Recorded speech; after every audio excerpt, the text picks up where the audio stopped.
Hey Taurus, welcome to your second reading for the month of November. It is coming right before, about a week before Thanksgiving here in the States, so I want to wish you a very warm and wonderful holiday if you celebrate. Please be careful. You know, social distance is difficult at the holidays, but we got to do our best. Sending lots of love and gratitude and appreciation for all of you. So I just wanted to say that, and then I'll see you on the flip side in early December. So this is a general reading for the collective of Taurus, Sun, and Rising. Will not resonate with everybody. It couldn't possibly, but just take what speaks to you. Okay, leave the rest, and you can also try to be a cross watcher for your divine counterpart, Sun or Rising, or if you're here as Taurus Sun, check out your Rising reading. I do all of that anyway. Because for me, I have a lot of Leo in my chart, even though I'm a Virgo. So I always watch my own sign, but I got to watch the Leo energy because it's kind of predominant in my chart.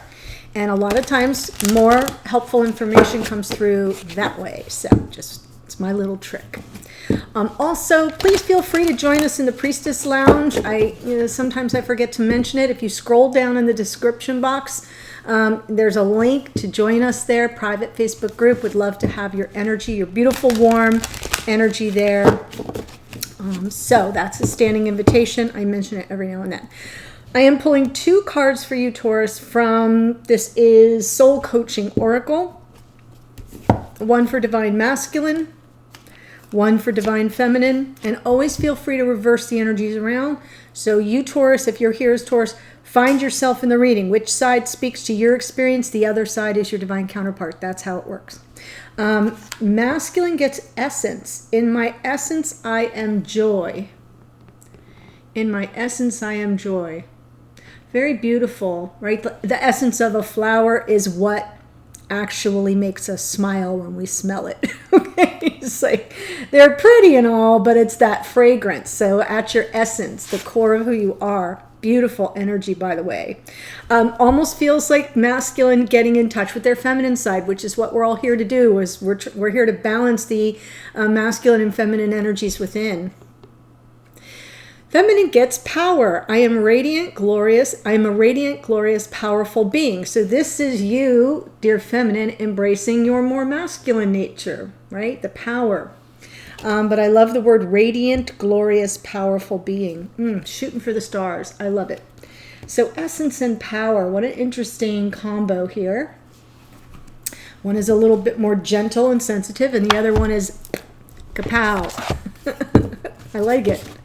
Okay, this is for those of you who are watching Taurus, the Taurians watching from Sacred Traveler. Just something to contemplate. We are heading toward the end of the month. There will be a full moon with, I believe, solar eclipse. It will be powerful, and it marks the beginning of eclipse season. We just closed out 3 super new moons. And so this is something you can contemplate around anything you may need to release toward the end of the month. So I just like to give you a little idea of how you can use it. Watching clouds. Oh, lie back, rest, and relax. I love the hammock. Yeah, you know how you lay in the grass and you watch the clouds go by? Lie back, rest, and relax. Perfect for Thanksgiving holiday, where we all kind of sort of slow down a bit and try to take it easy and focus on our gratitude. So yeah, maybe it is about a little bit of cloud watching. So how would you use this to release? You would release the stress. You'd release the type A, Taurus, hello. You'd release all that pent up energy where you're just sort of moving through the day and you're missing the clouds. Does that make sense? So just take that energy, and then whatever is the opposite of that, identify it for yourself, and that's what you'll work to release with the full moon at the end of the month. Okay, so let's see what's going on in your connection. Your last reading kind of took my breath away. It wasn't as well received as I thought it would be for some reason, but maybe it's the way I titled it. I really was feeling the love, like I felt like that it was there. and that it was overwhelming both of you. The Seven of Cups came out on both sides, and it felt like, oh, this is a lot. There's a lot to process here. It's kind of overwhelming. Sometimes the Seven of Cups is like, is this really happening, or is it an illusion? You know, is it real? Is it Memorex? Is this just a fantasy? But it felt like there was a whole lot of love in the connection. So I want to see what comes through. Well, we've got some anxiety. Oh, wow, the 2 9s. Now, don't get stressed. This is good. The 9s mean that you're right on the verge of completion. So the 9s are you're wrapping up a lesson. Final push, final details. The 9 of Swords is, yeah, your brain's in overdrive, right? And that 10 of Swords is like, oh, the final, you know, the pain of the past is done. Stick a fork in it. And here the 9 of Wands is, again, that final push, persevering to overcome obstacles. And then that 10 of Wands is beautiful because you get to offload any negative karma. It's like a weight is lifted from your shoulder. So even though these are stressful energies here, I feel like it's kind of pushing you to a breakthrough. I'm hoping. So let's see. I'm just good. Wow. Hello, Feminine. I'm just going to pull the cards and then I'll walk you through it. Oh my gosh. All right. I get it. Wow, wow, wow. Yes. Okay. So what gets your attention right away? Here in the past, for the masculine, we have the Empress showing up, the unconditional love, the divine feminine energy, Taurus and Libra. On the feminine side in the past, we have the Scorpio card of death and transformation.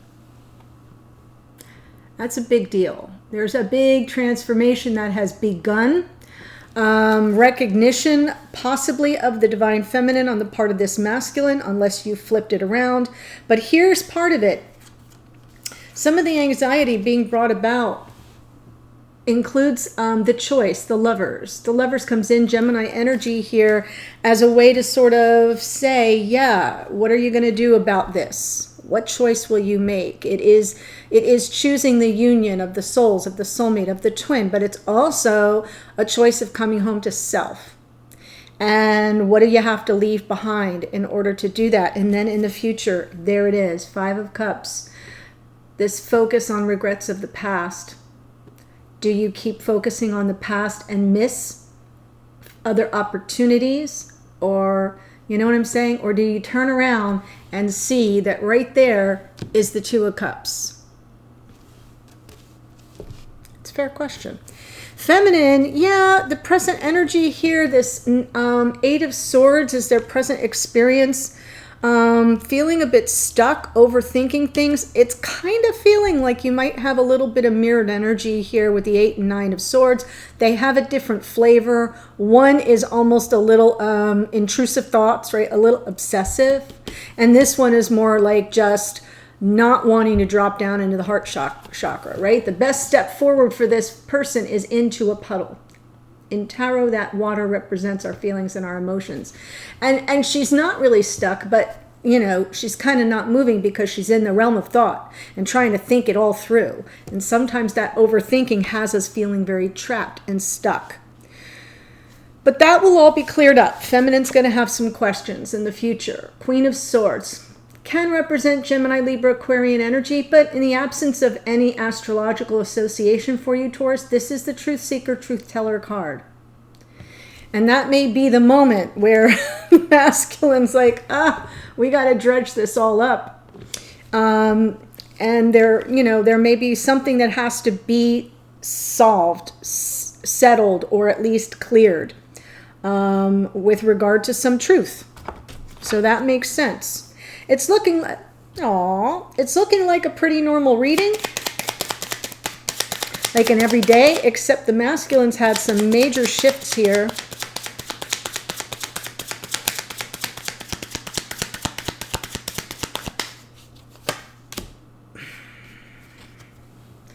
Nine of Swords with the 2 of Swords, so kind of understanding that the clarity is within.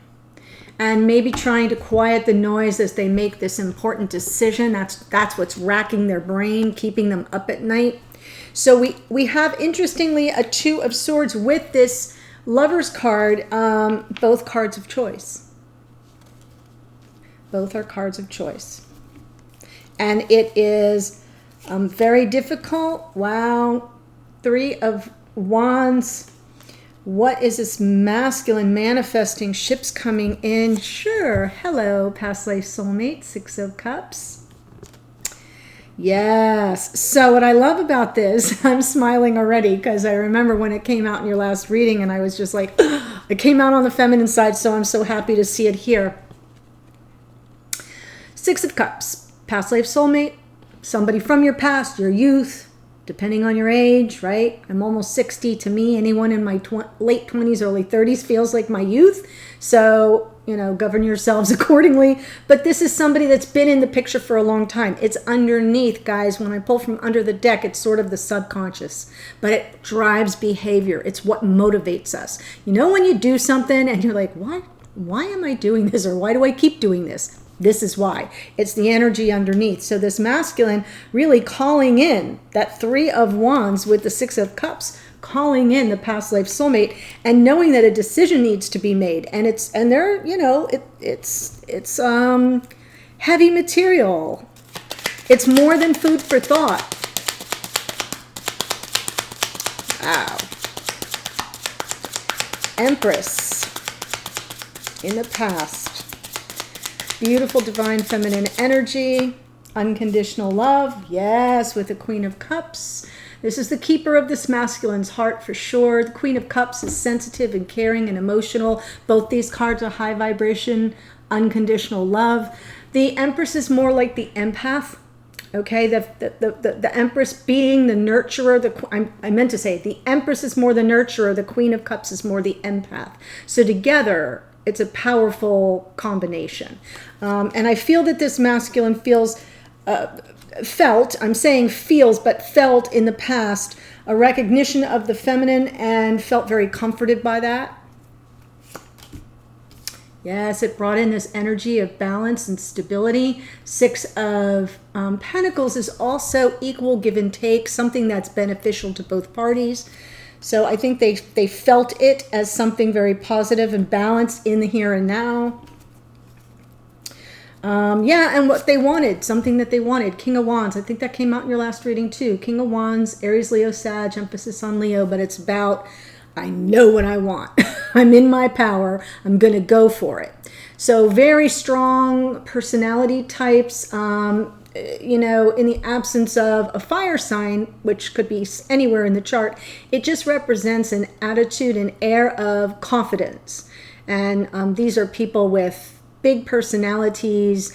They come across as very confident. The fact that it's underneath suggests that it's guiding their behavior. It's not really maybe the way it's manifesting out in public. But underneath, they're kind of like, yeah, I see it, I want it, I claim it, it's mine. That feminine. Keeper of their heart. I like it. And now we have the Lovers. Beautiful, beautiful energy.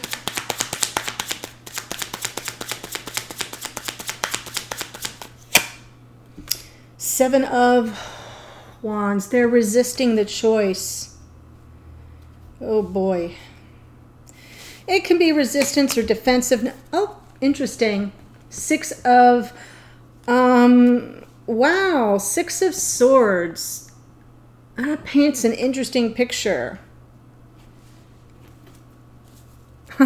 There's a Queen of Swords. Oh my gosh. Well, the Six of Swords with the Queen of Swords underneath would tell me that they want to move forward to calmer waters. You know, something more balanced. Another six. So we've got two sixes now.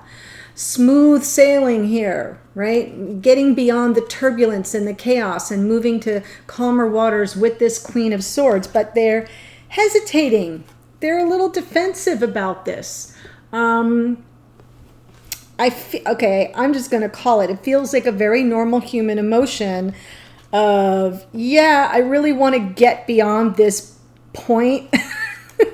And there's almost like a little teeny tiny Like, do I really have to deal with the queen? Do I have to answer all the questions? Do we have to go there? That's kind of how it feels. Can't we just skip the messy part and go straight to the happily ever after is 10 of cups? But you know, this is like taking you there. That is taking you there. Wanting the calmer waters, a smoother peace of mind. That's interesting. Very normal. Yeah, because what's all going to happen? Dredging up the past. They know it. 5 of Cups.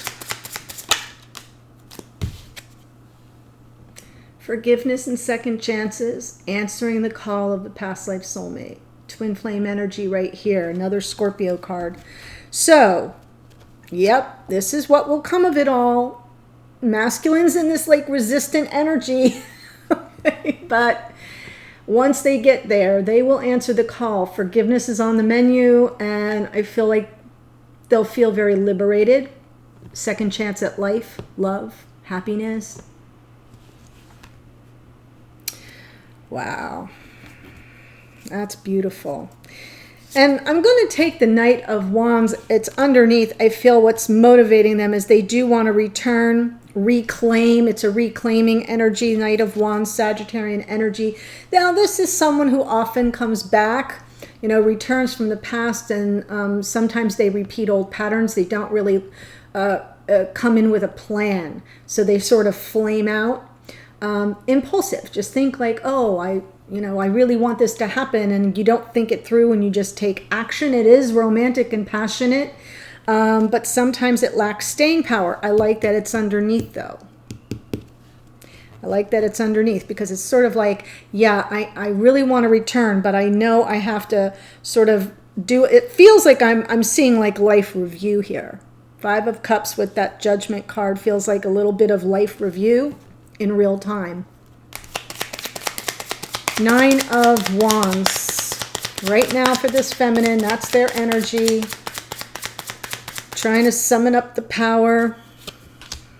Wow, transformation twice on your side. Look at that, dear feminine. Wow, wow, wow. Past and present. Oh. Ace of Swords. I feel like this divine gift of insight comes in, this clarity. It's it can be a big truth, but it feels more like that, like a breakthrough.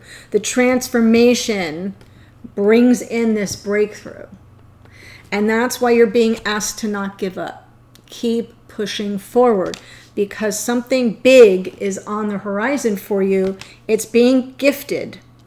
That Ace of Swords, look at the crown around the top. That is victory, right? So this is being handed to you by Spirit with the sense of you've done the hard work, and now this is your reward. But it will come in the form of some form of enlightenment or an aha moment or a major breakthrough. Maybe your own inner truth, an inner truth on some level? Question?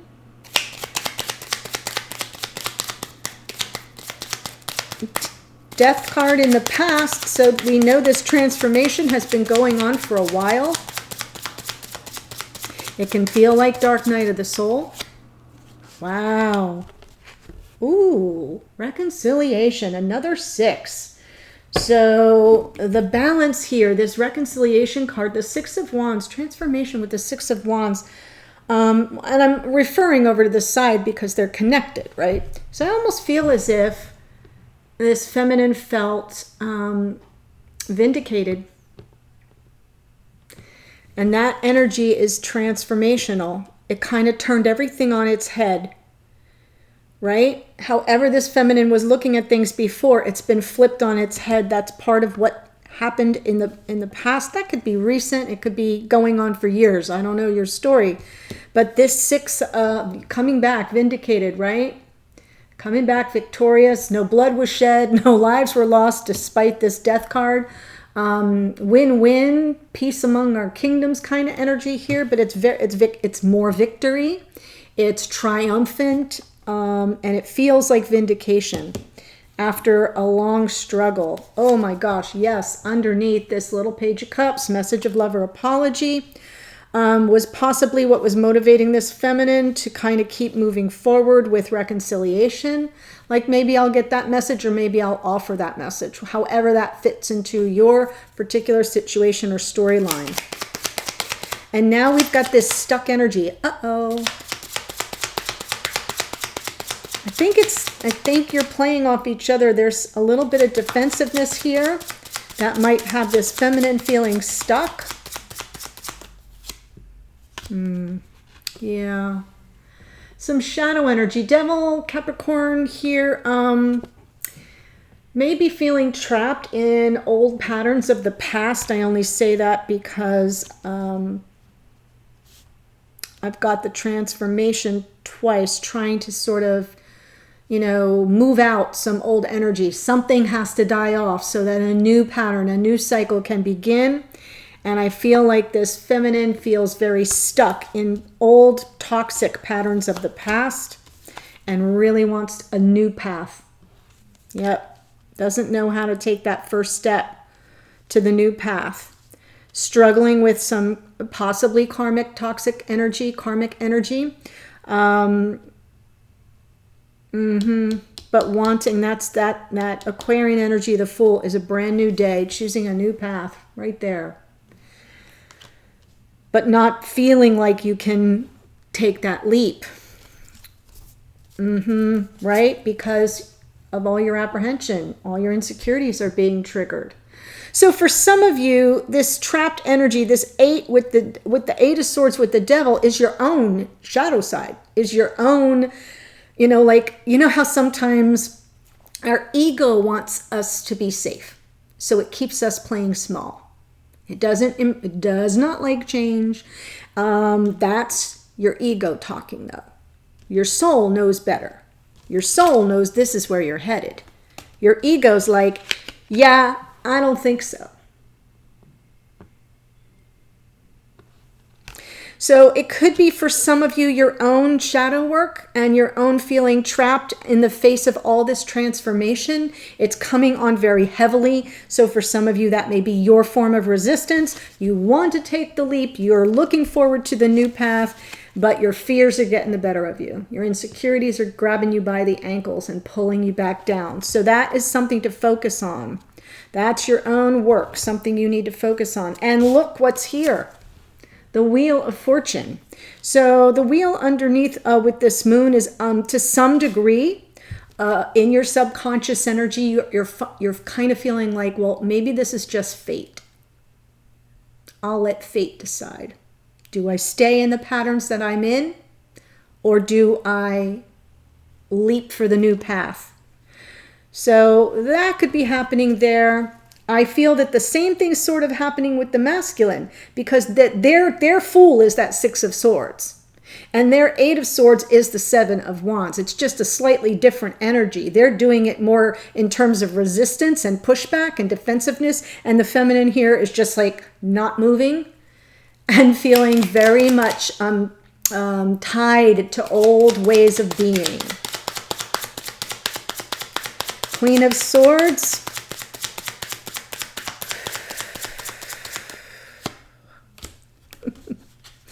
Eight of Swords again. You're wanting to process. And there's the 10 of Pentacles. Very good. That's good. So I kind of feel in the future, part of what this feminine is going to be the truth seeker and truth teller about with the masculine is about this stuck energy. About like, I don't feel like anything's moving forward. And I don't know how to get beyond that. I want life partnership. I want abundance, stability, groundedness, happy home life.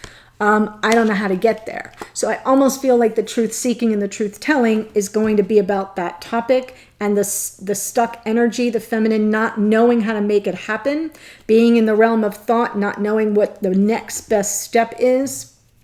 So we'll look at that in the extended, dear Taurus. I'm going to pull a card to see what you need to focus on right now. Even if you're not together, even if you're not communicating, whoever you are here watching, what do you need to focus on? It could be an issue, a situation, an energy, and then the block, the challenge, or the dynamic between the two of you around that issue.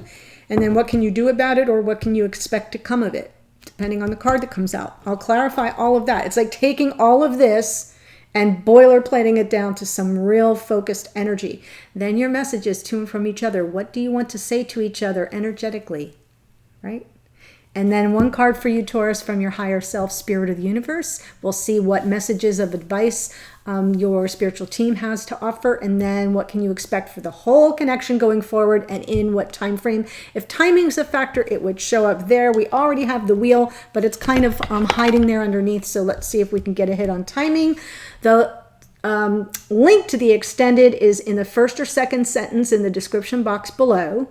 I will see you there in a second. Otherwise, have a wonderful holiday if you celebrate, and I'll see you at your next reading. Take care, Taurus. Bye-bye.